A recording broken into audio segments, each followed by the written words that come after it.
સહવાસના 9 પ્રાચીન નિયમો, સંબંધ બનાવવાના પૌરાણિક નિયમો। મિત્રો, પૌરાણિક સમયમાં એટલે કે પ્રાચીન સમયમાં ફક્ત ઋષિમુનિઓ જ રહેતા હતા। આ ઋષિમુનિઓએ સહવાસને લઈને ઘણા નિયમો બનાવ્યા હતા।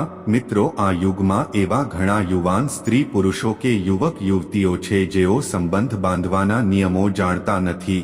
જો તમે આ નિયમોને સારી રીતે સમજો છો અને તેને તમારા જીવનમાં લાગુ કરો છો તો જીવનને જીવવાનો આનંદ ખૂબ જ ફાયદાકારક બની શકે છે। તેથી મિત્રો, જો તમે પણ ઈચ્છો છો કે તમારો આવનારો સમય વધુ સારો અને આનંદમાં અને સ્વાભાવિક રીતે રોમેન્ટિક પસાર થાય તો ચોક્કસપણે તમારા જીવનને વધુ સારું બનાવવા આજના વિડીયોમાં જણાવેલ આ 9 નિયમોને અપનાવો। મિત્રો, જે નિયમો આજે આપણે આ વિડીયોના માધ્યમથી કહેવા જઈ રહ્યા છીએ, મિત્રો, સદીઓથી એટલે કે પ્રાચીન કાળથી જ સહવાસની પૂજા થતી આવી છે। પછી તે ભલેને તે સત્યયુગ હોય કે કલયુગ। મિત્રો, દરેક યુગમાં સંબંધો બનાવવાને લઈને અલગ અલગ મત હોય છે। પતિ પત્નીના વચ્ચે સહવાસ એ માત્ર સંબંધોને મજબૂત બનાવી રાખવાનો એક આધાર જ છે। તેમાં ફક્ત શરત એટલી જ છે કે તે સંબંધમાં પ્રેમ હોય, કામ વાસના નહીં, પરંતુ વધુ પડતું કામવાસનામાં ડૂબેલી વ્યક્તિ ક્યારેય સારી પ્રેમિકા કે પતિ બની શકતી નથી। જો આપણે જોઈએ તો પ્રાચીન કાળમાં શારીરિક સંબંધ બાંધવાની પ્રક્રિયાને ખૂબ જ પવિત્ર માનવામાં આવતી હતી। શાસ્ત્રોમાં તેના ઘણા પુરાવા જોવા મળે છે। તે સમયના લોકો વધુ ખુલ્લા મનના હતા અને દરેક કામને લગતી સમસ્યા બાબતમાં કોઈ પણ સંકોચ શરમ વગર વાત કરતા હતા। વિચાર કરવા જેવું છે કે કામસૂત્ર વિષય પરનું પ્રથમ પુસ્તક આપણા ભારતની ભેટ છે, જે 2જી સદીમાં આચાર્ય વાત્સ્યાયન દ્વારા લખવામાં આવ્યું હતું। મિત્રો, જો તમને ખબર ના હોય તો ચાલો જણાવીએ કે સહવાસ વિશે લઈને કેટલાક એવા નિયમો છે જેનું પાલન આપણે વાસના માટે નહીં પણ સ્વકલ્યાણ માટે કરવું જોઈએ। તો આવો જાણીએ કે એવા કયા નિયમો છે જેને અપનાવીને આપણે જીવનને સાચા માર્ગ પર લઈ જઈ શકીએ। મિત્રો, પ્રાચીન નિયમો અનુસાર સહવાસના ફાયદાઓ સંતાન પ્રાપ્તિ એટલે કે મિત્રતાનો લાભ, સાહચર્ય સુખ, માનસિક રીતે વિપક્ષ દીર્ઘાયુષ્ય, શારીરિક અને માનસિક સ્વાસ્થ્ય સુખ પ્રાપ્ત કરી શકાય છે। મિત્રો, વર્તમાનમાં જોઈએ તો આજની યુવા પેઢી માત્ર આનંદ માટે જ એકબીજા સાથે સંબંધ બાંધે છે કે સંબંધો સ્થાપિત કરે છે, જ્યારે તેઓ જાણતા નથી કે પતિ અને પત્ની વચ્ચેના શારીરિક સંબંધો સંબંધોને મજબૂત રાખવા માટેનો આધાર છે। બસ તેમાં શરત એટલી છે કે તેમાં પ્રેમ હોય, વાસના નહીં। મિત્રો, જો મુખ્ય મુદ્દાની વાત કરીએ તો એ જરૂરી બને છે કે આજની યુવા પેઢીએ સહવાસના પ્રાચીન નિયમો વિશે જાણવું જ જોઈએ, જેથી કરીને તેમના સંબંધો વધુ મજબૂત બને અને તેઓ તેમના સંસ્કારી બાળકો પેદા કરી શકે। મિત્રો, ધર્મ પર સંશોધન કરી રહેલા એવા જાણીતા ઇતિહાસકાર મધુ ખન્નાએ બીબીસીના એક ઇન્ટરવ્યૂમાં જણાવ્યું હતું કે ભારતની રચના સાથે સંબંધિત દર્શન અનુસાર બ્રહ્માંડની રચના અલૌકિક ઈચ્છાથી થઈ હતી અને કામવાસનાને પવિત્ર માનવામાં આવે છે। કામવાસના પર સૌથી વિગતવાર ગણાતું પુસ્તક કામસૂત્ર 3જી સદીમાં લખાયું હતું અને આ પુસ્તક પ્રાચીન ભારત વિશે ઘણું બધું દર્શાવે છે। નમસ્કાર મિત્રો, વિડીયોમાં આગળ વધતા પહેલા મારી તમને વિનંતી છે કે જો તમે ટોપ વાતો ચેનલ પર પહેલીવાર આવ્યા હોવ તો ચેનલને સબસ્ક્રાઇબ ચોક્કસથી કરો।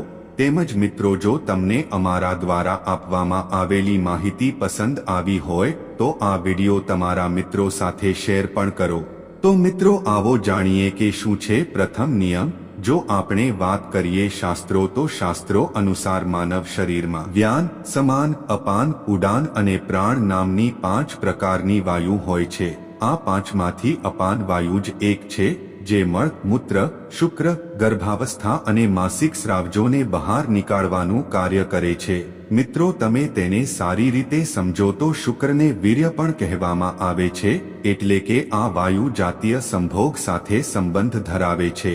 જો આપણે શાસ્ત્રો અનુસાર વાત કરીએ તો જ્યારે આ વાયુની ગતિમાં ફરક આવે છે અથવા તે કોઈ પણ રીતે બદલાય છે કે તે દૂષિત થાય છે તો મૂત્રાશય અને ગુદાને લગતા રોગો ઉદ્ભવે છે, જેના કારણે જાતીય સંભોગની શક્તિ પર પણ અસર થાય છે। અપાન વાયુ સ્ત્રીઓમાં માસિક સ્રાવ, પ્રજનન અને જાતીય સંભોગને એટલે કે સહવાસને પણ નિયંત્રિત કરવાનું કામ કરે છે. તેથી મનુષ્યના શરીરમાં આ હવાને શુદ્ધ અને ગતિશીલ રાખવા માટે માનવીએ પોતાનું પેટ સાફ રાખવું જોઈએ અને નિયત સમયે શૌચાલય જવું જોઈએ.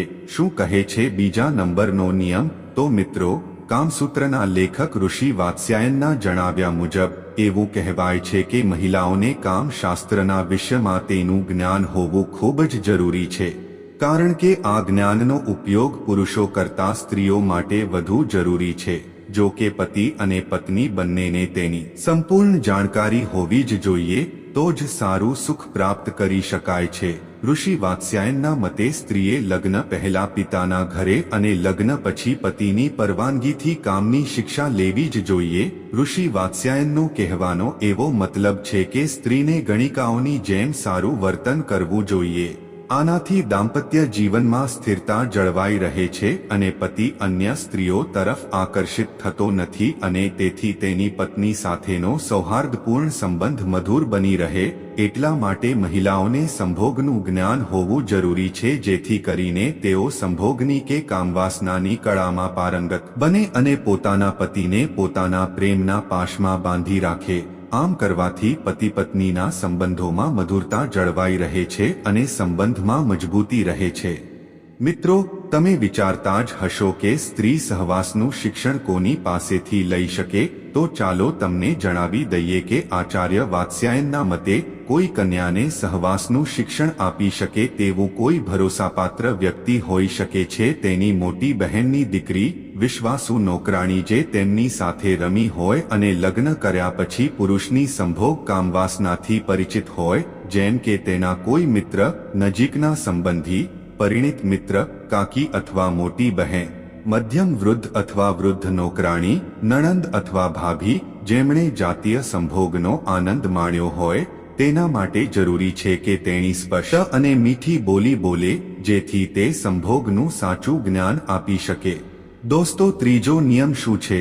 હિન્દુ શાસ્ત્રો અનુસાર પતિ પત્નીએ રવિવાર, અમાવસ્યા, પૂર્ણિમા, ચતુર્થી, અષ્ટમી, સંધિકાલ, સંક્રાંતિ, શ્રાદ્ધ પક્ષ, શ્રાવણ માસ, નવરાત્રી અને ઋતુકાળ વગેરેમાં કોઈ પણ રૂપમાં શારીરિક સંબંધ બાંધવો જોઈએ નહીં. જે સ્ત્રી પુરુષ આ નિયમનું પાલન કરે છે તેમના ઘરમાં સુખ, શાંતિ, સમૃદ્ધિ અને બંને વચ્ચે પરસ્પર પ્રેમ સહયોગ જળવાઈ રહે છે. અને જેઓ આમ નથી કરતા તેઓને ધનહાનિ અને અણધારી ઘટનાઓ કે સંકટો આવવાનું જોખમ રહે છે. નંબર 4, ચોથો નિયમ મિત્રો, જાતીય સંભોગ માટે રાત્રિનો પહેલો પ્રહર યોગ્ય સમય છે. આ સમયમાં કરવામાં આવેલ જાતીય સંભોગનના ફળ સ્વરૂપે એક બાળક પ્રાપ્ત થાય છે જે તેની વૃત્તિઓ અને શક્યતાઓમાં ધાર્મિક, સદાચારી, શિસ્તબદ્ધ અને માતાપિતા પ્રેમ કરવાવાળા હોય છે, જે લોકોને મદદ કરે છે, ધાર્મિક કાર્ય કરે છે, સફળ અને આજ્ઞાકારી હોય છે અને શિવના આશીર્વાદ પણ મેળવે છે. આવા બાળકો લાંબુ આયુષ્ય ધરાવે છે અને ભાગ્ય તેમનું બળવાન હોય છે. પ્રથમ પ્રહર પછી એવું માનવામાં આવે છે કે રાક્ષસો પૃથ્વીના પ્રવાસે જાય છે, એટલે આ સમય દરમિયાન સંભોગ સંબંધથી જન્મેલા બાળકોમાં રાક્ષસો જેવા જ ગુણો હોય તેવી પ્રબળ સંભાવના છે. આ પછીનો સમય પણ સંભોગ કરવા માટે અશુભ છે, કારણ કે આમ કરવાથી શરીરને અનેક રોગો ઘેરી લે છે. વ્યક્તિ અનિદ્રા, માનસિક તકલીફ, થાકનો શિકાર બની શકે છે અને એવું માનવામાં આવે છે કે ભાગ્ય પણ તેનો સાથ છોડી દે છે. તો તમારે ગર્ભધારણ કરતા પહેલા કાળજીપૂર્વક કરી લેવો જોઈએ. પાંચમો નિયમ, હિન્દુ પ્રાચીન ગ્રંથ આયુર્વેદ મુજબ એવું કહેવામાં આવે છે કે કોઈ પણ પુરુષે તેના માસિક સ્રાવ દરમિયાન અથવા જ્યારે તેણીને કોઈ તકલીફ હોય કે બીમાર હોય ત્યારે સ્ત્રી સાથે સંભોગ ના કરવો જોઈએ. એવું પણ કહેવામાં આવે છે કે જો તે વ્યક્તિ પોતાને ચેપ અથવા બેક્ટેરિયાથી બચાવવા માંગતો હોય તો તેણે સંભોગ પહેલા અને પછી કેટલાક સ્વચ્છતા નિયમોનું પાલન કરવું જોઈએ. નંબર 6, આ બધા ઉપરાંત હિન્દુ ધર્મશાસ્ત્રોમાં એવો પણ ઉલ્લેખ છે કે પવિત્ર માનવામાં આવતા વૃક્ષો નીચે, જાહેર સ્થળોએ, બગીચાઓમાં, સ્મશાનગૃહોમાં, મંદિરોમાં, ગુરુઓ અને શિક્ષકોના નિવાસસ્થાન પર જાતીય સંબંધ કે સંભોગ ક્યારેય ના બાંધવો જોઈએ. જો કોઈ વ્યક્તિ આમ કરે છે તો શાસ્ત્રો અનુસાર તેને તેનું ખરાબ પરિણામ ભોગવવું પડે છે. કહેવામાં આવે છે કે આ બધી જગ્યાએ ભગવાનનો વાસ છે. નંબર 7. હિન્દુ ધર્મશાસ્ત્રોમાં પણ ઉલ્લેખ છે.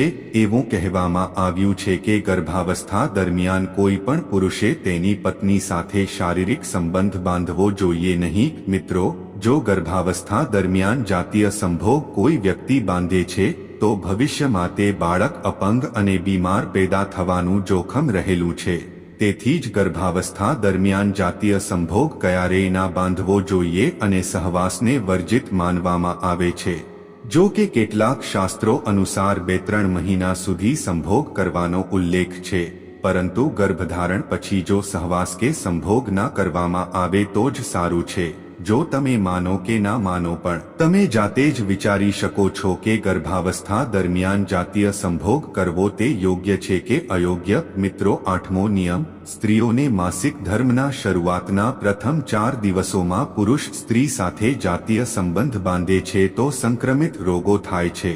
જેમ 5મી રાત્રે સંભોગ કરવાથી એક છોકરી થાય છે, 6ઠ્ઠી રાત્રે એક પુત્ર, 7મી રાત્રે બાંધ્યા પુત્રી, 8મી રાત્રે સંભોગ કરવાથી ઐશ્વર્યાશાલી પુત્ર, 9મી રાત્રે ઐશ્વર્યાશાલીની પુત્રી, 10મી રાત્રે સંભોગ કરવાથી કે જાતીય સંભોગથી એક ઉત્તમ પુત્ર, 11મી રાત્રે સુંદર પરંતુ શંકાસ્પદ આચરણવાળી કન્યા પ્રાપ્ત થાય છે, 12મી રાત્રે ઉત્તમ અને ગુણવાન પુત્ર પ્રાપ્ત થાય છે, 13મી રાત્રે ચિંતા પેદા કરનારી કન્યા અને 14મી રાત્રે જાતીય સંભોગથી સદ્ગુણી અને બળવાન પુત્રની પ્રાપ્તિ થાય છે.